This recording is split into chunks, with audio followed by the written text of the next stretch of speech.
Hello, Keith Rucker here at VintageMachinery.org. Guys, today we're going to put the compound back on the Monarch.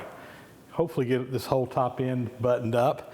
Won't be through with the restoration at that point, but if all goes well, we might be able to make some chips on this machine today. Let's keep our fingers crossed. Let's get in here and get this done. First things first, previously when we were working on this, I kind of left this until now, but there's a block back here in the back that fits up on the shaft of this. There's the lead screw that comes out of here, and it attaches right back here on this bar that goes in and out. And basically this is what moves this part here, and it allows for you to be able to disconnect some things when you're using the taper attachment. Everything still work like it's supposed to, and we need to get this put back on there. Now the reason that I have not done this so far is that there's two thrust bearings on here, and if you remember from the previous video, I was having a really difficult time finding some replacement thrust bearings because the part number was an obsolete part number. And my buddy Brian Block saw that video, and he did a little bit of searching using some of his resources. He's actually in the parts business where he works at, and lo and behold, he found me a supplier for these thrust bearings, and we were able to get some ordered. I think both of them cost me, I think it was like $16 or $17 with shipping on these, and I was about to have to make a lot of work and use a different bearing on here and have to either modify this block or make a new block. So first thing, these thrust bearings are kind of in a little shielded piece that wraps around them, and that presses in place. So let me go get these pressed in. There's one on the front and one on the back, and I'll be back in a minute and we'll get that put in there. All right, I have my thrust bearings installed. There's one on both sides there, and I'm gonna go ahead and attach this block. We got a couple of 4 socket cap screws that come in here and hold this in place. So let me go ahead and get those in tightened up.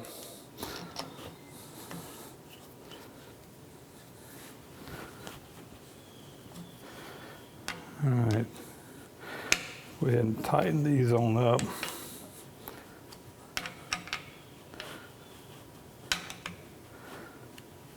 Okay, now should be able to slide this over that shaft all the way up on there. And I know you guys probably can't see it, but there's a little threaded piece on the bottom, and there's actually, you have a castle nut on there with a cotter pin that goes in there that will adjust it so that it can't get loose. So let me go get that done. Well, I almost got ahead of myself. Before I put this in place, I need to, let's see, we got to get that out and back out now. There we go. I can pull it in this way. I'm going to pull this rod in all the way. I want to slide this part back, and there are the bolts that hold the compound in place. They fit in through a hole in the bottom of this thing. Hopefully I'm going to be able to get them through there. Well, I'm going to have to take the whole thing off, dadgummit. It won't go through the rod, so let's go ahead and do that. All right, we're going to have to loosen everything up here to get this bar off. So there's two things. There's a lock. This locks this bar back here in place for when you're using regular mode, and then when you want to use taper attachment, you have to release that so it'll slide in and out so that you're working off the taper rather than off a normal mode there, off of using the cross slide. So let me kind of flip these over, move that piece out of the way. I'm going to take my lock out.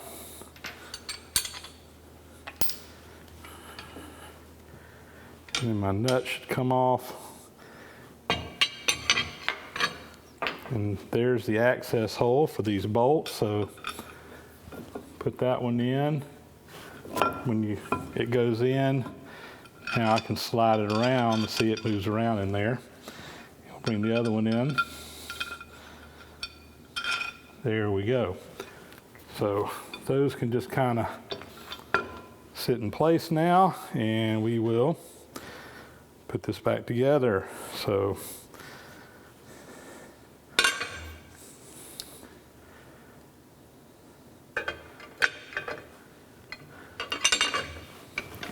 go ahead and start my nut back in place.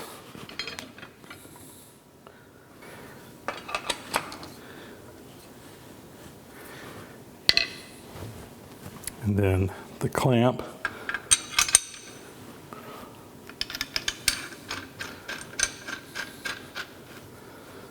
Here we go. Now I'm going to slide it all back together.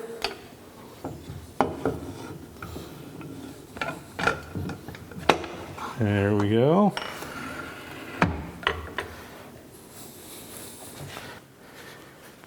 Put our gib back in.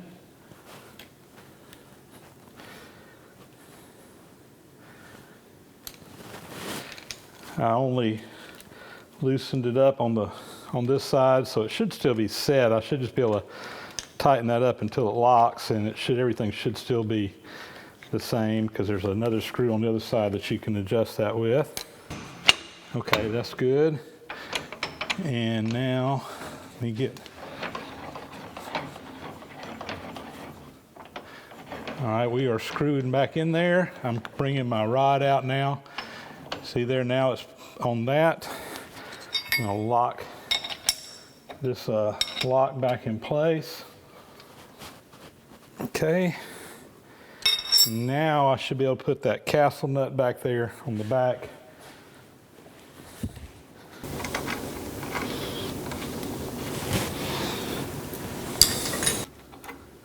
I want to tighten this up until it's snug, but not so tight. Basically, you can get a little bit of backlash in this if it's too loose.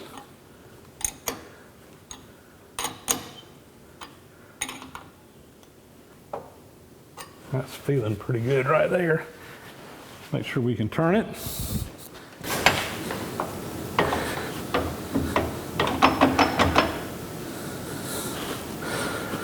All right, I've had to do a little bit of scratching my head and remembering a few things. So this nut right here, the lock, actually, you actually tighten that up when you use the taper attachment, and you leave it loose when you're in normal mode. And things aren't working exactly right at the moment, because normally this rod back here, this fits onto a piece on the taper attachment, and it stays stable unless you're moving it across the slide on the taper attachment, have all that locked in place, and then you tighten this up and it moves the compound in and out based on the taper attachment. So for right now, it's a little bit clunky, because normally this piece back here is not going to move around, and as it is right now, you can see it's moving around. We can fool that for the time being, but when you kind of get it all in place, you see my compound, or my cross slide rather, is moving fine. So to make our test cuts, I'll probably just get a C-clamp and temporarily clamp this piece in place so it won't move around. But for right now, I think we're good. So we can move on. We're starting to assemble the actual compound here. So let me go grab those pieces and we'll do that. All right, I think we got everything ready now. We're going to put the compound back on. Before I do, I'm just going to put a little bit of oil in here.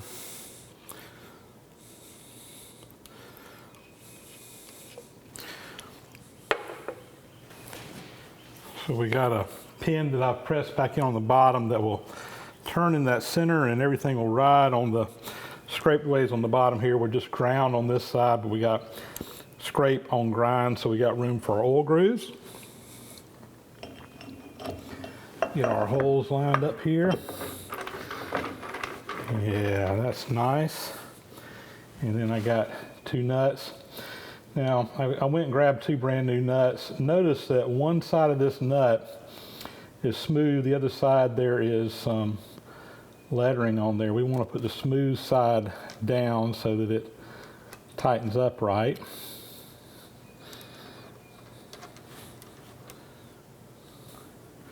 I don't want to tighten them all the way up, but I do want them to make sure that that head is below the surface there. Of course, use this to adjust your angle of your compound. Let's see, we can go ahead and tighten that up a little bit more. All right, we're going to go ahead and get that where it needs to be. That looks good. Now let's get our top piece before we do them. I'm going to make sure we got some good oil on here. All right, we got our compound on there. And here's the gib that goes up in there. The one on the cross slide has a front and back adjustment to lock it in place. This one here just has a slot or a slot that engages in there to pull it in and out and tighten it up. So if I remember right, it needs to be about flush right there. I don't know, maybe just a little bit tighter. That feels good.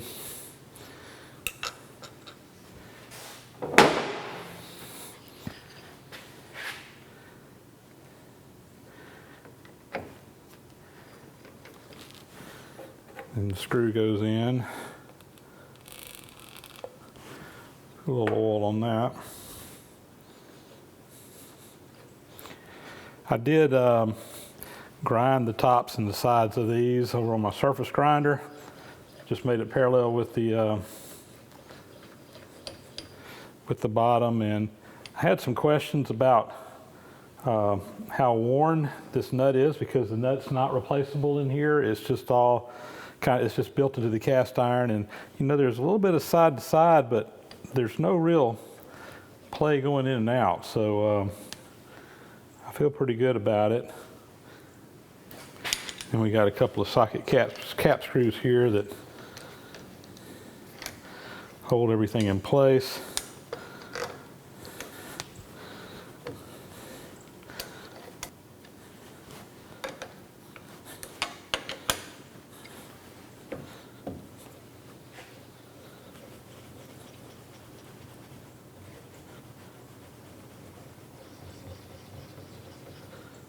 Feels good.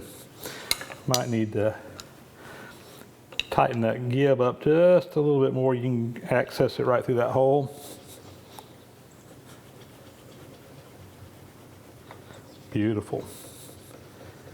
And with that, guys, we have the compound installed. Hooray. All right, we're going to go ahead and put the tool post on, and this is a new tool post to me. eBay purchase. It's a Meloris CA size tool post, and I'm gonna have a video of me going through and kind of refurbishing this chuck, or this tool post rather, coming up. But we're gonna go ahead right now and just put her to use. So let's go ahead and get her tightened on here.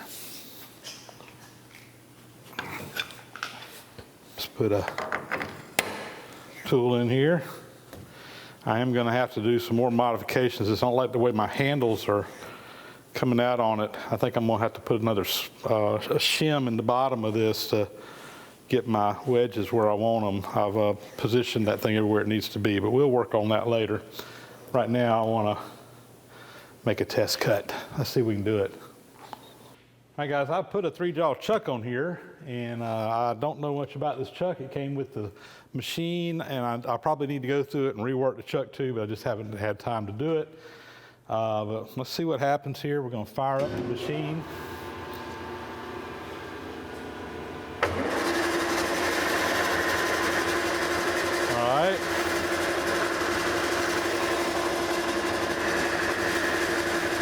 Got a little bit of run out in our part, but see what happens here. We'll make a fairly light pass here. And look at that. The first cuts.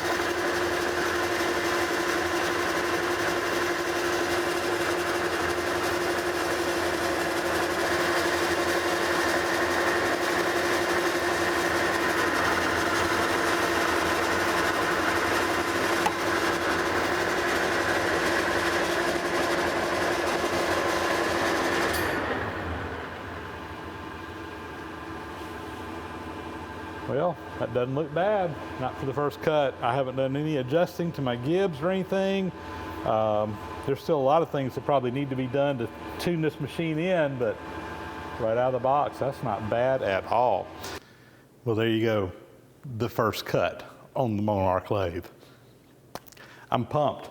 This is exciting. So I've been working on this machine for over a year and a half now, and to finally make a cut on it really makes me feel good. But we've still got a lot of work to do before this machine's really going to be ready to go. Just some quick observations from this first cut. Number one, yes, I have got to get the taper attachment done on this before this machine's really going to be usable. I've got that back clamped in place right now. It's not very practical. It's not going to hold good tolerances like that. So we've got to get that fixed. Honestly, I was not thinking very far ahead. I was thinking I could run this lathe without the taper attachment on there, but I wasn't really thinking about how it's all really interconnected, and you got to have it all or nothing. So that's going to take some more work to get that done. No big deal. We will get there. Other thing I noticed, and this is really, again, the first time I've made a cut with this machine. I have had it spun up to speed, but not with a chuck and not making cuts. And I've noticed that my gearbox is kind of loud down here. And I have not been into that gearbox at all. And I'm probably going to need to crack that thing open and see what's going on in there that's causing it to be so noisy. It's working, but it doesn't sound exactly right to me. So hopefully, at worst, guys, I think it may be some bearings or something in there. I don't think I've got like gear tooth problems or something like that. The actual gear sounded all right. It's more just bearing type noise, it sounds like to me, but I won't know that till I get in there. So I'm going to have to do that. That might be a little bit lower on the priority list because it does appear to be working right now. And I think first priority is get this back here going. I got to do some more work to my tool post, and my chuck looks like it's got some run out in it. I got to work and figure out what's going on with that. But those are all kind of minor things to deal with. Big thing next is to get the taper attachment done so that we really have that going. Also going to need to make some adjustments to my gibs on my cross slide and my compound here. First cut, it looks like it did a pretty good job, but I'm sure we're going to need to do some fine tuning in there. But all in all, I'm excited. We're heading in the right direction, and we're getting really, really close on having this lathe where it's going to be usable for me. So very excited.